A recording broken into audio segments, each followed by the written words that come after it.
Abrir a escritura na epístola de Paulo aos Efésios. Vamos dar seguimento aos nossos estudos. Abra sua Bíblia em Efésios capítulo 1. Vamos ler então os versículos 13 e 14. Efésios 1, 13 e 14, que diz assim: em quem também vós, depois que ouvistes a palavra da verdade, o evangelho da vossa salvação, tendo nele também crido, fostes selados com o Santo Espírito da promessa, o qual é o penhor da nossa herança, até ao resgate da sua propriedade, em louvor da sua glória. Bem, queridos, com esses versículos, nós chegamos agora nesse terceiro bloco de bênçãos, se bem que já há 2 semanas estamos falando desse terceiro bloco, mas chegamos mais especificamente na questão do que a Escritura chama de o selo do Espírito Santo, ou que seja, como diz, fostes vós selados com o Espírito Santo da promessa. E depois ainda há o penhor da nossa herança, que é o próprio Espírito. Então é importante que nós compreendamos que o apóstolo Paulo, ele coloca uma condição anterior. Ele diz: em quem também vós, depois que ouvistes a palavra da verdade, o evangelho da vossa salvação, tendo nele também crido, fostes selados com o Espírito Santo da promessa. Ou seja, o selo do Espírito, ele acontece depois que nós ouvimos a palavra da verdade, depois que nós ouvimos o evangelho da vossa salvação.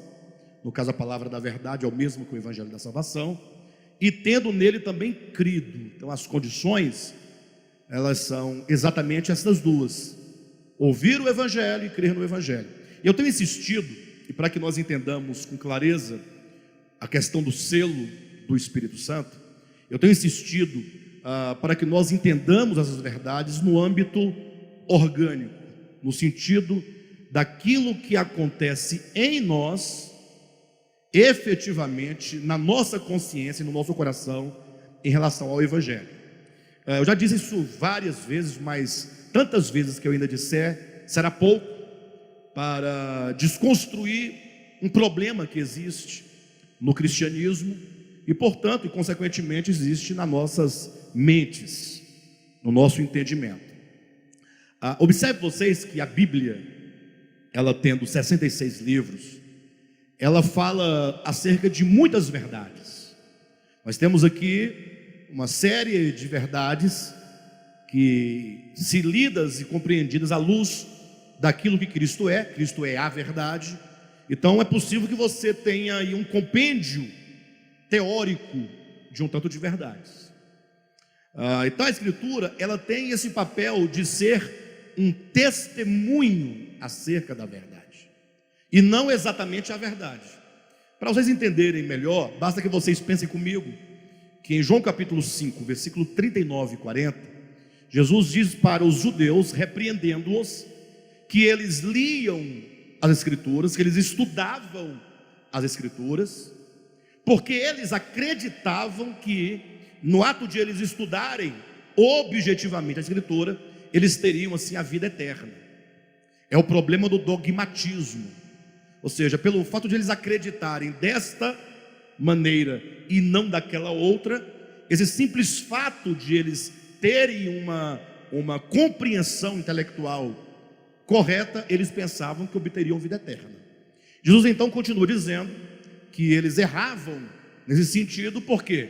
Porque, sendo a Escritura tão somente um testemunho acerca de Cristo, eles não queriam ir a Cristo para terem vida. Vocês entendem? Ou seja, a Escritura é o meio, não é o fim.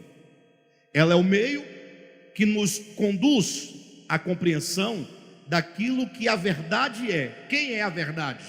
É Cristo. Ele próprio declarou, João 14,6: eu sou o caminho, a verdade e a vida. Então houve uma inversão ao longo do tempo, no sentido de que a Escritura ocupou o lugar de Cristo, de que os conceitos construídos a partir das suas páginas tomou o lugar da verdade, de modo que os crentes se relacionam com a Bíblia e não raras vezes deixam de experimentar o próprio Cristo no seu ser interior.